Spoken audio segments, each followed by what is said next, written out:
this September. Bad blood will be settled. This is more than personal.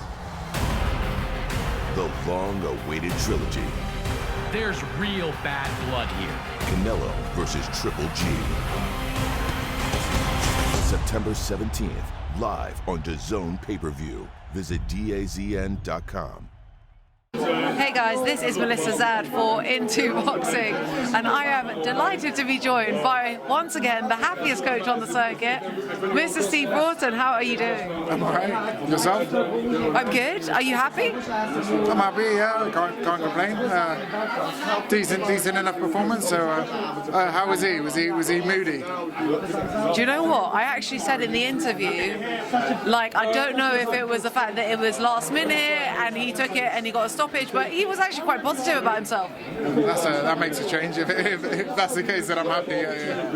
Well, what did you make of Masood's performance? Yeah, it was a decent enough performance. You know, we got the call for the fight last week, so it's pretty short notice. We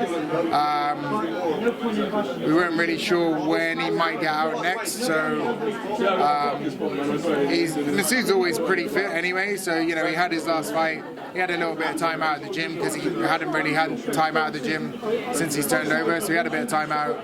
We'll come back in. He probably only done a little bit of ticking over for a couple of weeks. We got the call, and yeah, we didn't know he was going to be out next, so we thought it was a good opportunity.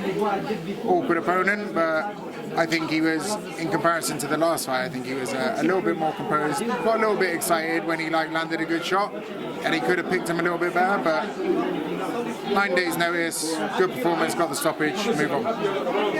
Can't complain, to be honest. I mean, he performed a couple of weight classes above what he fought last time.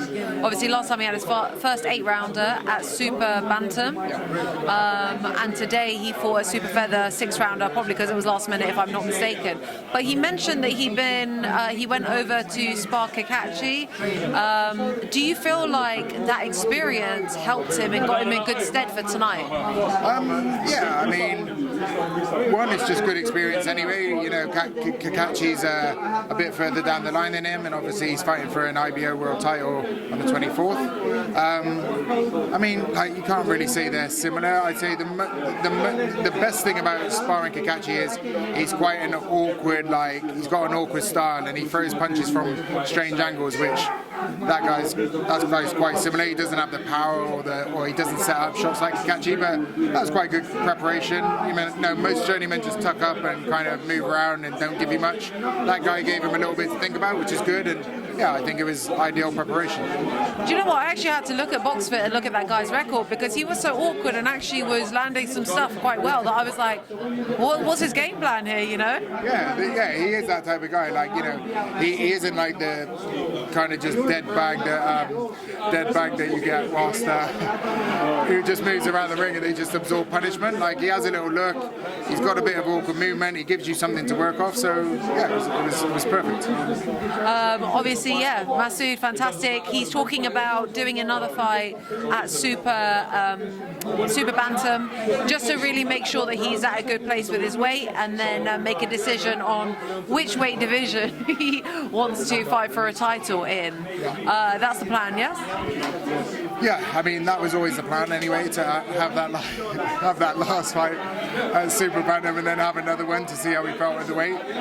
Like you said earlier, last time was the first time at Super Bantam, first time at 8 rounds. He was quite comfortable with the weight, wasn't happy with his performance. So yeah, we want to have another one before we decide featherweight or Super Bantam. This was just a tick over, that's all it was. I'm glad he got a few rounds in, more than most of his fights actually, so apart from the last one. So yeah, happy days, and see what they come up with next. I just want to make clear to whoever's watching this that I'm not actually very funny and Steve's not laughing at me. It's just that a lot of people are pulling faces around. And assaulting me. So, actually I really wanted to pick your brain on a couple of things. Obviously you're heavily involved in Joe Joyce's team, or you're part of Joe Joyce's team. He's fighting on the 24th against Joseph Parker. So let's just put a pin in that one for a second. We've just seen, not just, but we recently seen Anthony Joshua's second loss against Usyk in the rematch. Arguably a much better performance than the first. So let's put a pin in that too. Now we're talking the heavyweight landscape is talking about Tyson Fury and Anthony Joshua facing each other. Apparently a contract's now been sent over that they're going to review. There is so much going on in the heavyweight division. So let's start with Joe Joyce, Joseph Parker. How is preparation for that fight going? Pretty good as far as I know. I mean, Joe's been out in Vegas. He did a little bit with me before he went out to Vegas, but he's been out in Vegas for the last 6 weeks or something like that. So, like, you know, I talked to him, I talked to Salah, see how it's going. They said it's been really good. Like, they took Johnny Fisher out there for sparring. I know they had Carlos Takam in the camp, who's obviously fought Parker as well. So, and from Salas's reports, he said the sparring was very high quality. So they're in a good place. I think everybody's pretty happy with how it's gone. And yeah, what is it? A week now? It's 8 days, and they'll get it on, and we'll see who is the real Joe, I guess. I like that. We'll see who is the real Joe. Will you be in the corner for that fight? Yeah, so I think I'm going to go up Thursday probably. So I don't know what day. Obviously we got the Queen's funeral on Monday, so I think they'll probably head up Tuesday. I'll probably head up Thursday, and then yeah, I'll be there in the corner. Do you feel in any way sort of at a disadvantage having not been part of the camp? Well, no, not really, but also, you know, it's not about me at the end of the day. It's about Joe, and he's out there with Salas. And Salas is a very experienced guy. We all know this. He's been there and seen it and done it. I think he's been in boxing for 50 years. So, like I said, it's about Joe Joyce at the end of the day. It's not about me. So I'm just going to turn up to support, do my bit, like help out where I can, and yeah, that's it. What do you think is going to be the outcome of that fight? A Joe Joyce win. By what? I don't know. Like, no, I know Joe Parker a little bit. I remember when me and Joe Joyce and Salas were all at Haymaker years ago. Parker came over. I can't remember who he was fighting. Maybe Huey Fury. I don't know. But part of his camp was at Haymaker Gym, so he was in there with us every day. Super nice guy. Really nice. They're both super nice guys. And he's a tough guy. Like, nobody stopped him. He's been dropped a couple of times, but he's got a very good chin. So, I mean, if Joe does stop him, I think it would be late. Maybe accumulation, maybe to the body, or a points win. But a Joe win, that's what I'm saying. A Joe Joyce win, is what I'm saying. I'm glad you clarified. So it really it sounded like you were sitting on the fence there for a second. No, not Joe Joyce. So in terms of obviously the rest of the heavyweight division, which just seems to be like popping off every time I look at any news reports, boxing news reports I should say. What do you make of the Tyson Fury Anthony Joshua fight? Sounds exciting.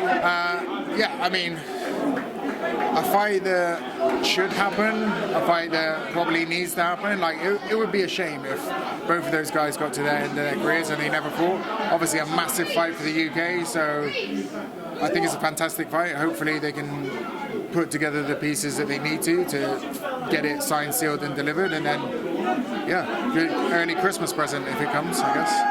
And who do you think would win that fight? I don't know. I'm sure like a lot of people are right. Anthony Joshua off. You know, the edges with Fury. I think he would be coming into the fight off some decent performances recently. Obviously, AJ's coming off the back of a couple of losses. I don't know. It depends where Joshua is at psychologically. I mean, I'd lean towards Fury, but. Yeah, I don't think you can write Joshua off. We've seen Fury on the canvas and hurt, and Joshua has the power to hurt and knock out anybody in the world. So it depends. It depends, I guess, what happens with his camp, who he's with, if he can get himself together psychologically and pick himself up. But yeah, fantastic fight. Last question from me, because I've kept you here for a long time, missing all the great boxing out there. You know, depending on what happens, how things kind of pan out in the heavyweight division, do you see Joe Joyce up there mixing it up with either Anthony Joshua or Tyson Fury or Usyk potentially? Or Wilder? Yeah, I mean, I would hope so.